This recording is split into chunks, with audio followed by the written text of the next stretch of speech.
Olá, boa tarde, sejam bem-vindos a mais um vídeo aqui no canal. Para quem não me conhece, eu sou a Rani, sou cubana, moro aqui no Brasil já tem alguns anos. E no vídeo de hoje eu vou falar para vocês sobre como que foi minha experiência de estudo lá em Cuba. Eu não vim para o Brasil criança, então eu finalizei a faculdade lá.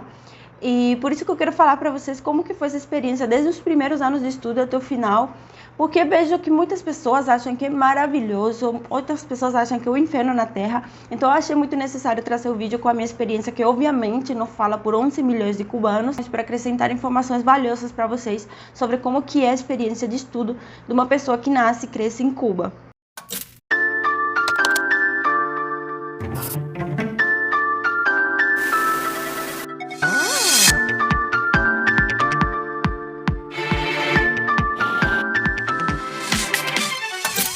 Eu já tinha feito vídeo sobre como que é a educação em Cuba, que é diferente, eu falo de forma mesmo mais estruturada sobre como que funciona o método de educação em Cuba.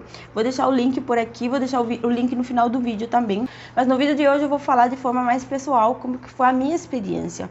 Bom, lá a gente começa com 5 anos, eu não sei se é igual no Brasil. Na verdade, a maioria das coisas que eu vou falar aqui, eu não conseguiria comparar com o Brasil. Só vocês vão conseguir comparar nos comentários a partir do que eu vou falar, porque eu não estudei no Brasil, então eu não tenho uma experiência de como que é aqui. Mas só vocês vão conseguir, assistindo esse vídeo, fazer uma comparação. Eu só vou falar como que funciona lá. E bom, a gente começa a escola lá com 5 anos, até dezembro do ano que você começa a estudar. A gente começa em setembro as aulas, não tem feriado de dezembro, só tem os feriados mesmo de Natal, que é um dia, né, e final de ano e dia 1º, que são os dois feriados. A gente só tem feriado, que são as vacações, né, como se diz lá, em julho e agosto, e em setembro voltam as aulas. Então todo começo de ano escolar começa em setembro e acaba em junho. Eu não fui uma criança que chegou no primeiro dia de aula e comecei a chorar desesperadamente querendo ir embora. Mas eu lembro que no pré-escolar, lá em Cuba, que você começa às 7 da manhã, 7h45, até às 4h20 da tarde.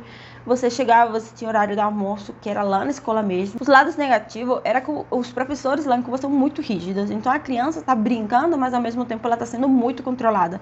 Você não podia ter escolha para nada. E assim, no pré-escolar você não é avaliado, você praticamente vai só para brincar, é tipo uma creche, né? Então depois do horário do almoço você voltava para a sala e você tinha 1 hora de sono, 1 ou 2 horas de sono, que eles colocavam uns catre, se chama catre, e eu não achei a palavra que dissesse como que se chama aqui.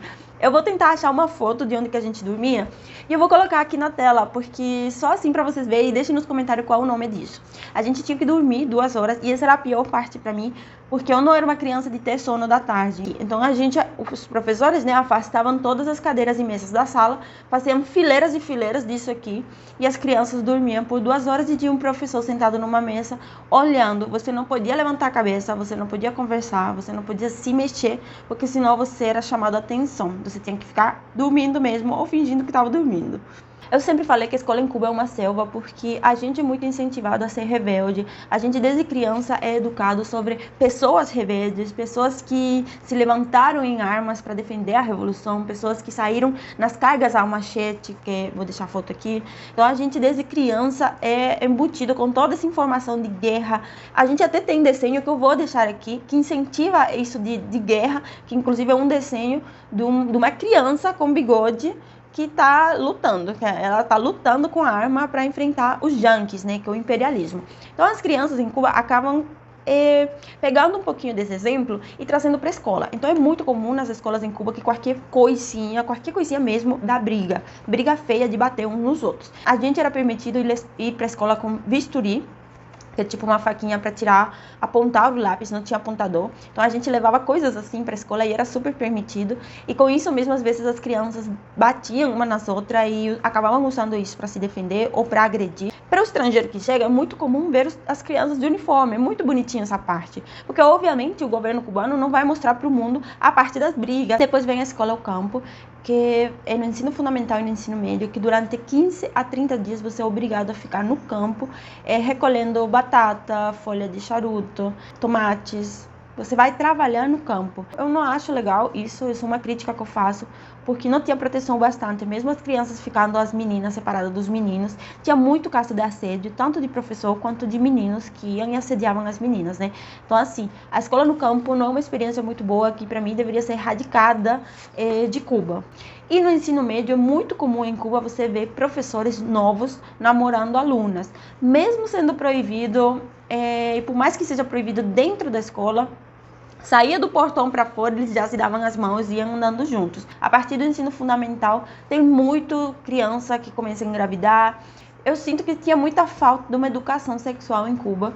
Falando um pouco dos professores, gente, eu tive professores incríveis em Cuba, por isso que sempre que eu falo da educação lá, eu tenho que reafirmar isso. Eu tive professores maravilhosos, que eu aprendi coisas muito bem explicadas, que inclusive me ajudaram quando eu cheguei no Brasil a passar na federal aqui. Eu não fiz cursinho quando eu cheguei, eu precisava muito aprender só o português, e a partir de toda a base de estudo que eu tive em Cuba, eu consegui aqui passar na faculdade. Então eu agradeço isso aos meus professores, professores de matemática muito bons, de história, da língua espanhola, enfim.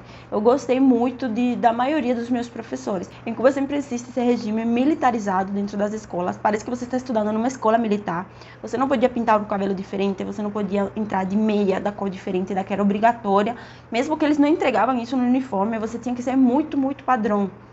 E hoje em dia eu vejo que a própria esquerda aqui no Brasil, mais do que a direita, falando em termos de política, eu não estou generalizando, mas é que a gente tem que falar disso em questão de política também.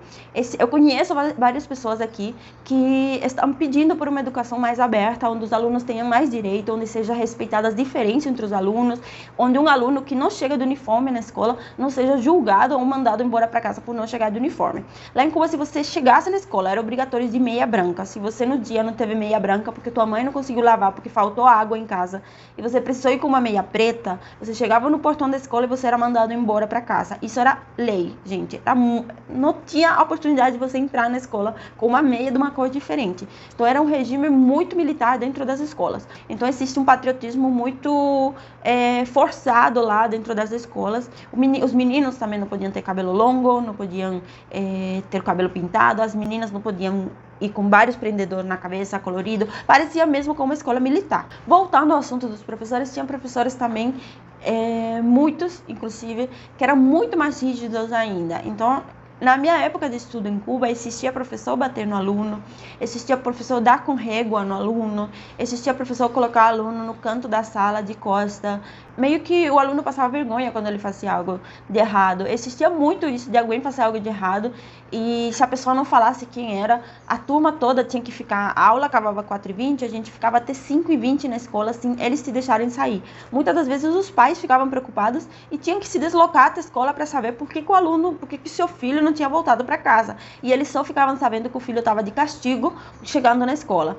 E às vezes a criança não tinha nem feito nada, mas ela tinha que ficar de castigo porque alguém fez algo e a pessoa não assumia o erro. Ou então te colocavam para fazer cópia. Eles colocavam uma frase de, não sei, 6, 7 palavras na tela verde, né? E você tinha que escrever essa frase 100 vezes. E eram essas coisas assim bizarras. E para finalizar, a forma de resumo, eu não acharia que a educação em Cuba, a minha experiência na educação em Cuba foi ruim.